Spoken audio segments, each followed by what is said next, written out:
Welcome back to Spotlight. I'm here with Chief Physical Planner, Mr. Gregory Adams, and Deputy Chief Physical Planner, Mr. Dylan Penn of the Town and Country Planning Department. And there's a lot to talk about in the Town and Country Planning Department these days. New building and planning requirements. Welcome to Spotlight. Thank you Thank you for having us. New building and planning requirements. I know as a community we've been fussing for a long time because we see things happening like apartment buildings going up with no place to park, people building walls right on the street, and All sorts of stuff. all kind of things. Yeah, are you planning to? Is this something that you're addressing? Is this what these new planning requirements and building requirements are? Well, yes, overall, first of all, thank you again for having us at Jurenka. Overall, what we're doing in the department, we've started a general rebranding of the department, trying to put forth a new image of what the department is about, but then at the same time also trying to educate the public as we go along as to what the requirements are in dealing with the department. Everything from basically what constitutes development, because surprisingly many people don't know, or at least they claim not to know, when they need to come and approach the department for permission to do a number of things. So we are trying to take it back down to planning basics, as it were, to really re-educate the public so that we could avoid a number of the pitfalls that we've been experiencing. Take us through the process. Generally, I want development. I guess is anything you want to put on some land. anything you want to put on land. And one of the things I'd say to people, if you have to hire a piece of heavy equipment to do the job, The excavation. contact the department. That's development. Yeah. Even we're approaching Christmas, people want to advertise the different activities, sales, like You want to put up signs and billboards advertising. Any signs, any That's signs. considered development. So we want to make sure people understand that and come in, approach the department, make the necessary applications so that you avoid any problems with us having to monitor and possibly do enforcement activity on what may be considered to be illegal development. What are some of the other requirements? Basically, you make an application to the Town and Country Planning, which, let's use the example of a sign. If you already have a sign that you have designed, you would bring a small copy of it showing exactly what it's going to depict. You complete the brief application form, pay the fee, and we do a review of it and check the location to make sure it's not obstructing traffic in any way or causing any other issues with the general public. And once we are comfortable with that, then we grant the approval and you're free to go and erect the sign. What kind of fee schedule do you have? We have for banners, we've actually very recently reduced the fee for banners to application fee of $100 as a flat fee. For the bigger For the banners. large banners that you would see. That are like across the 8 the feet street. by 12 or something to that. Those very long banners that you see on the billboards in the vicinity of the roundabout, those would come under that $100. So you didn't charge for those before. We This did. This is new. We did, but it was a higher fee. It was $2 per square foot. But hearing from the industry professionals, we were being told that the fee was rather high. Sometimes it would equate to $400 to $500 for an application fee for an event that was a one-day event, let's say. So we've worked with them and redone the. And let me for the non-profit organizations, events my mind. events that really are not out to make any profits. We've taken a policy position that there's no charge for those signs. So it's just really, but you still have to come through the department, and then we'll issue with an approval stating the conditions, basically, including the time limit. What for about how long signs it on has to- businesses? Like you have your business and you want to put a sign up on the side of your business. What about those? The way the act is written, it leaves that up for interpretation.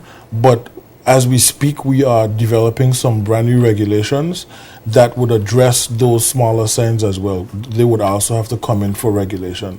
As it is right now, we ask people to come in, but the act is not it doesn't prescribe exactly how we deal with those. So we have made certain policies to try to be as consistent as possible, but with the regulations that would set out a very strict prescription of how we deal with all signs. He just to clarify, he mentioned the act several times. The Town and Country Planning Department is guided by the Physical Planning Act, which came into force in 2004. Now the regulations that he's speaking about, we've been developing them for about what, a year now? Close to a year. Close to a year. So the planning regulations, because the Act speaks to several sections which are intended to have regulations to help bolster them and explain them more in detail and also to enforce. So the regulations are coming on stream. We're in the final phase, and hopefully we should have them by early next year in some sort of draft form, final draft, so that we could move them forward. So the regulations are going to have to come to the House of Assembly, or they? It's a cabinet the decision. cabinet decision. Yes. Yeah. Okay. Now the regulations are going to be. The public going to have access to the regulations. Oh yeah, Yes. definitely. So when they completed, the cabinet approved, they'll be published. Right. In fact, in drafting them, the fourth set of regulations which addressed the policies which talk about how do we handle the process for making submittals to the department, we had involvement from architects, engineers, people that are stakeholders, and we've gotten their comments and included those in the final draft of those regulations. Now, this more recent set that we're dealing with, these speak to the administrative side of how we do our work in terms of doing in-house consultations with other departments. And so we've talked with the other departments to make sure that we've gotten their concerns included in the draft as well. Persons wanting to have access to these changes now, these new requirements that you just spoke about, and ones that you haven't spoke about, can you get them from somewhere? Yes, we actually are part of the phase 1 for government's launch of the e-government website, which from my understanding is in the testing phase right now and is scheduled to be launched in mid-December. So in a couple of weeks, the town planning website will be a part of that launch, where we'll have all of this information that we're speaking about. Okay. And what about for buildings on property? If you want to build something, you mentioned earlier, you want to excavate to build, what the procedure is for that? The procedure would be, we try to invite people to come in ahead of time if it's questionable, because what that does is we can guide you through the process to streamline it as much as possible. If you just go to your architect and then you make a submittal to the department, chances are there may be some back and forth with questions, certain things that aren't too clear, and it may take a bit longer. But once you've made that application to the department, the staff goes out, checks the site, and then we consult with other agencies, usually disaster management, environmental health, conservation, fire. Those are the typical ones. And then we formulate a recommendation for a decision which will be made by the planning authority. Once that decision is made, we communicate that decision back to the applicant, and then if it's an approval, they can move on to the building authority for that approval. And also important to notice that you can apply for approval in principle, sort of that's this conceptual approval. So if you're not sure, even after the conversation that we invite you to have, if you're not sure exactly, that you're not hesitant about going into all the detailed plans, you could submit a conceptual plan for a lesser fee, and that fee then is taken off once you submit for the full approval. Basically, so you get an idea before you really basically, get yes, into the rest because of you don't want to develop electrical plans, you don't want to develop all these plans and all To the find out that regulations something to find is out that wrong. something is wrong, and you have to scratch that. Okay. What I tell people is, like, you're paying to ask the question, and once you get the answer, then you know exactly how to move forward. Okay. Now, we've been attempting to do a national address system for the A long longest, right? And you've made some strides. Yes, you got some yeah. numbers on in town. Of course, you put up some street signs, so I no longer have to say, well, by the Tamatri here and over by the gut over there. Yeah, I could say, well, for the some Cassia places, Street, right. Fleming Street. It's not like I'm coming from a real city. Exactly. But how far along is that, and what's the plans for the future of that national address system? We've made some other large internal strides. What we've done is drafted a whole policy now, and that policy speaks to a process by which we can name streets, how they can be challenged if people aren't happy what that process looks like, and then it talks about exactly where we mount the signs to minimize obstruction to traffic. And so we're in the process now of getting that policy adopted. Once that's adopted, we'll move to the implementation phase, and we've divided the Greater Roton into 3 pilot projects that we intend to start erecting the signs. And then once the signs are up with the street names, believe it or not, it's really just a computerized desktop exercise to calculate the addresses.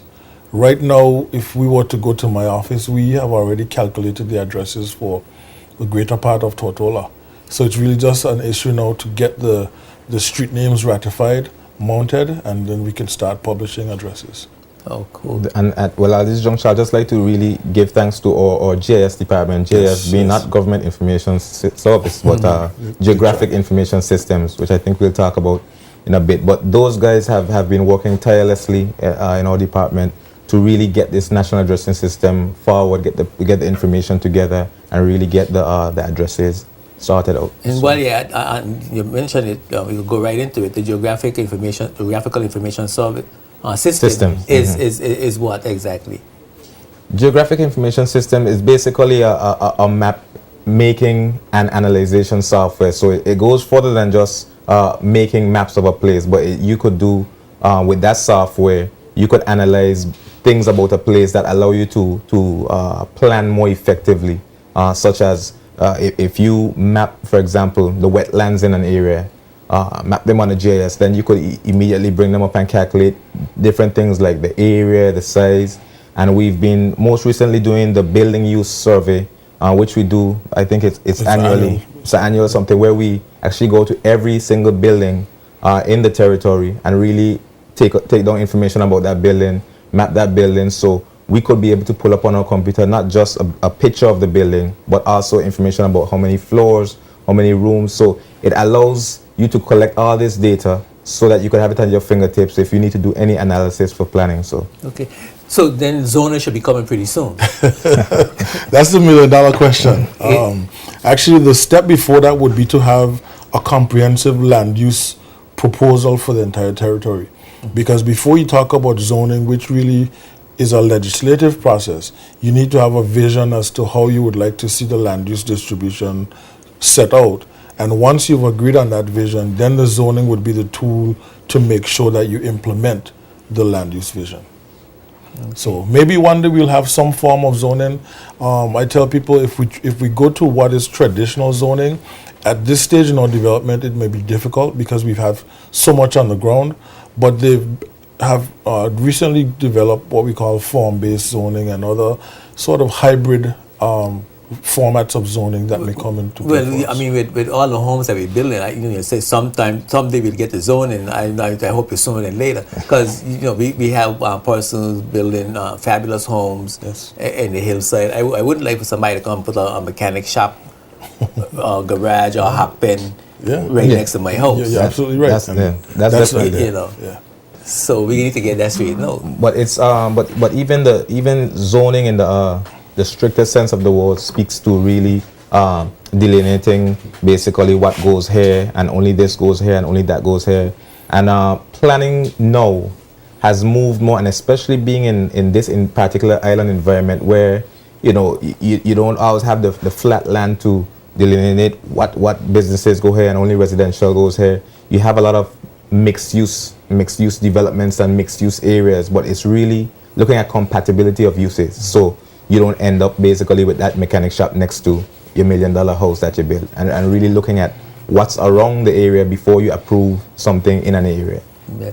Certainly, I'm going to have you back. We're during the clock, and I'm sure I have you scheduled for a number of other times on the show, and as things develop, you bring more information, and we could get all the things that's happening in town and country planning. Definitely, with the planning regulations that we're developing, we're certainly going to come in the future and really roll it out to the public and sensitize the public to that. That's great. And persons wanting information certainly could call town and country planning, either your brothers, and get all the information that they need. Yes, definitely. The main line would be 468-2158. We'll get you directly to the town and country. 468-2158. 2158. 468-2158. Yes. Thank you, Brother Dalen Penn and Brother Gregory Adams, will be my guest on Spotlight. Thank you.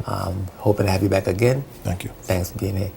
We're going to take a break. We'll come back with Rodney Skelton, and we're going to talk about the big event coming up this weekend and what's going to happen in Annegaddy. Don't go. We'll be right back. Spotlight is brought to you by the National Bank of the Virgin Islands and CCT Global Communications.